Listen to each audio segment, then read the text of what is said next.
네, 매주 월요일에는 신장남매로 여러분들 찾아뵙고 있습니다. 오늘도 어김없이 장유미 변호사, 신인규 변호사 두 분 나오셨습니다. 어서 오십시오. 네, 안녕하세요. 네, 안녕하세요. 어린이날인데 어린이 있으세요? 저 어린이 있습니다. 초3 어린이. 어떻게 어린이 있는데 네, 괜찮아요. 오늘 어디 어머니 놀러 가셔야 되는데 나오신 네, 거 아닙니까? 어린이는 네. 이제 알아서 놀고 잘 있습니다. 아버지와. 아버지와 놀고 있는 어린이.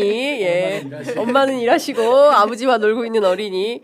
이 집은 아직 어린이는 저는 어린이 계획을 세워야 되는데. 예. 뭐 계획 단계죠. 저희. 계획 단계다. 조카가 있어가지고 오. 조금 찔러 넣었습니다.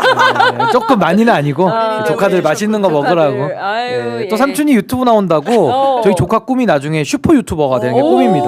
저를 굉장히 좋아합니다. 그래서 제가 또 삼촌 노릇 한번 하느라고. 삼촌이 원래 변호사인데 유튜버로 더 유명한. 아 근데 또 조카 꿈이 유튜버가 되고 싶다 유튜버가 되고 싶다. 그러니까. 아니 근데 요새 예. 유튜버가 새로운 직업군이 됐어요. 그래서 이재명 후보도 보니까 어디 인터뷰가 100만 보니까 유튜브. 예.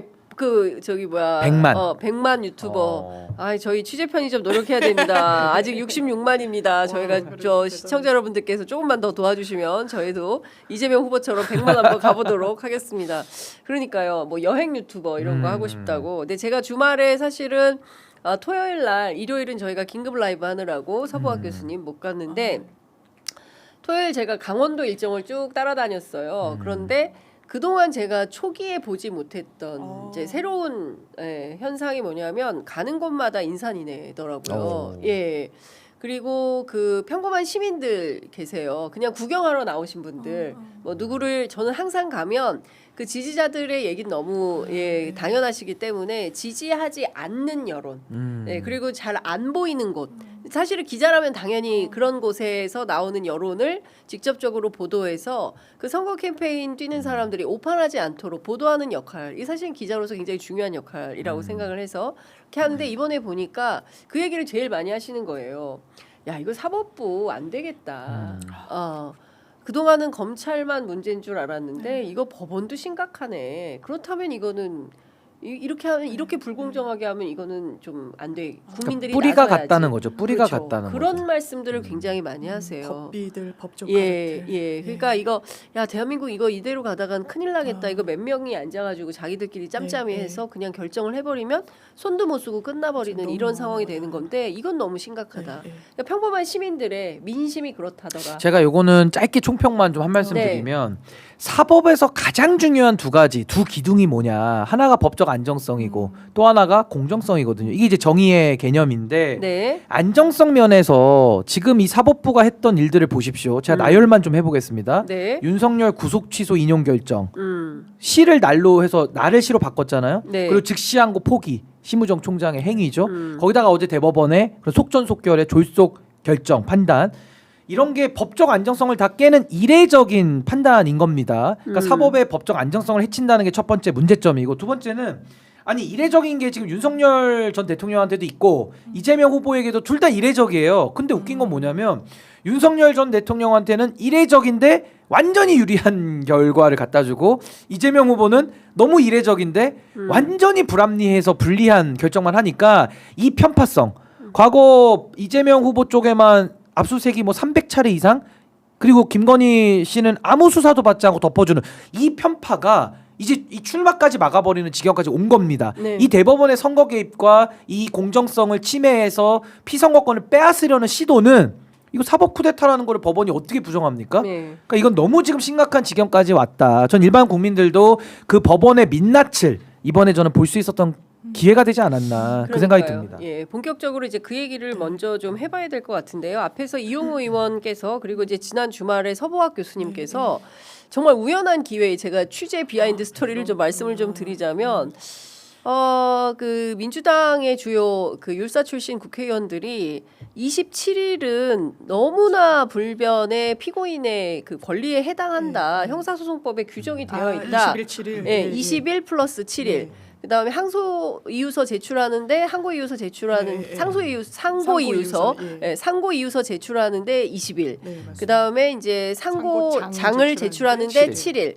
그래서 그런가 해서 형사소송법 전문 교수님들께 이제 아침에 전화를 돌려서 취재를 했는데 서부학 교수님이 지금 그 되게 상식적이고 화제가 정상적인 상황을 생각한다면 그 자체가 굉장히 나이브한 거다. 순진한 발상이다. 이런 말씀하셔가지고 네, 네. 저희가 이제 말씀을 드렸고 주말 사이에 아주 큰 파장이 있었습니다. 네, 자 하나하나 좀 여쭤보도록 하겠습니다. 일단 서부학 교수님의 네, 어떤 판단에 대해서 우리 장 변호사님 어떻게 생각하세요? 그러니까 저도 법률적으로 이제 말씀을 드릴 기회가 쭉 지금 이 단계까지 올 때 있잖아요. 이를테면 네. 이제 파기 자판은 안 된다 법률적으로.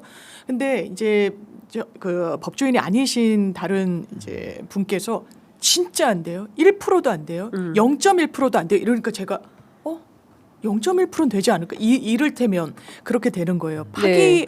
환송을 한다는 것도 많은 법조인들 머릿속에 없었다는 거는 이렇게 사건 처리 안 하거든요. 근데 너무 이례적인 모습을 보이니까 그 서부학 교수님이 주신 말씀이 대단히 화제가 되더라고요. 맞아요. 저도 다른 방송에서 하면은 아니 서부학 교수님이 이렇게 말씀 주시는데 정말 얘네들 이렇게 하면 어떡하냐라고 하면 정말 최악의 경우까지도 대비해야 된다라는 생각이 들고 이 어제 민주당 의총에서도 사실 이제는 상식이 파괴됐다.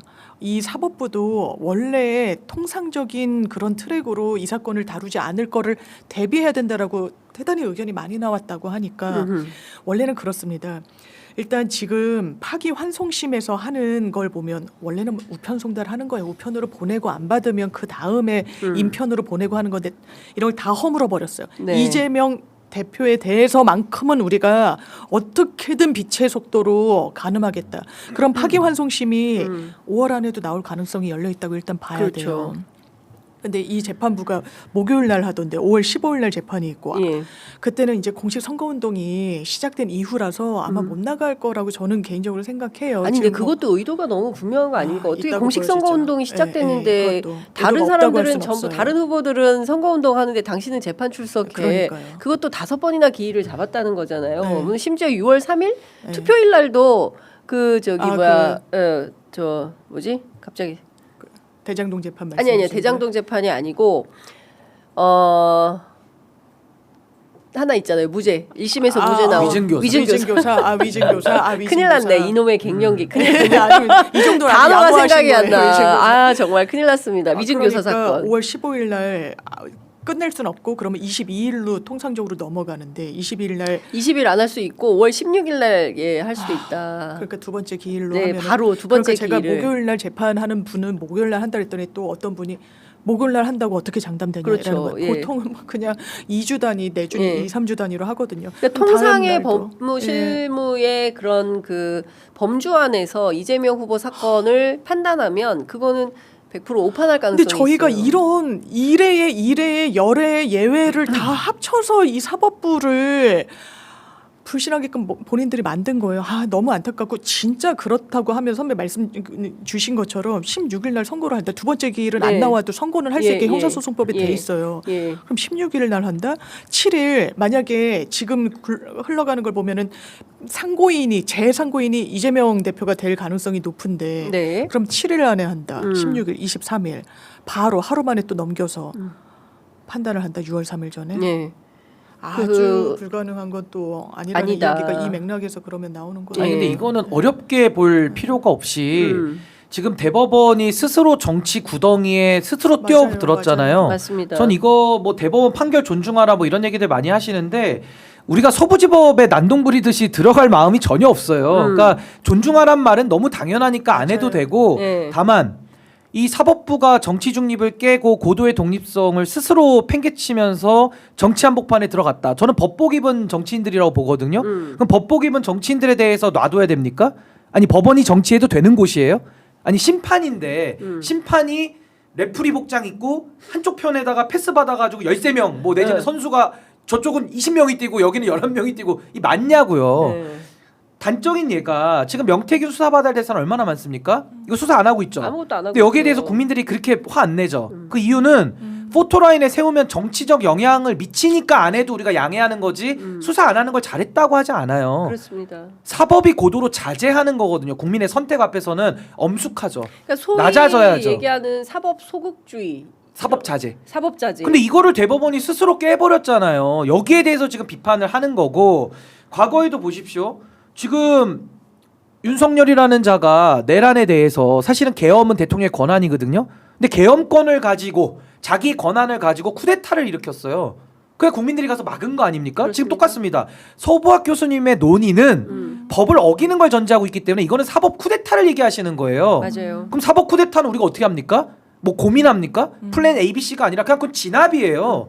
더 얘기할 것도 없어요. 그러니까 저는 서부학 교수님의 의견 저는 잘 새겨 들어야 된다고 생각을 하고 그건 정상적인 상황을 전제한 게 아니라 네. 사법부가 권한을 가지고 윤석열의 내란의 연장에서 내란 행위와 같은 사법 쿠데타를 일으킬 때 어떻게 해야 되느냐라는 질문으로 저는 바꿔서 들어야 되기 때문에 아니 내란인데 물불 가릴 게 어디 있습니까? 당연히 국회에서 할 수 있는 걸 다 해야죠.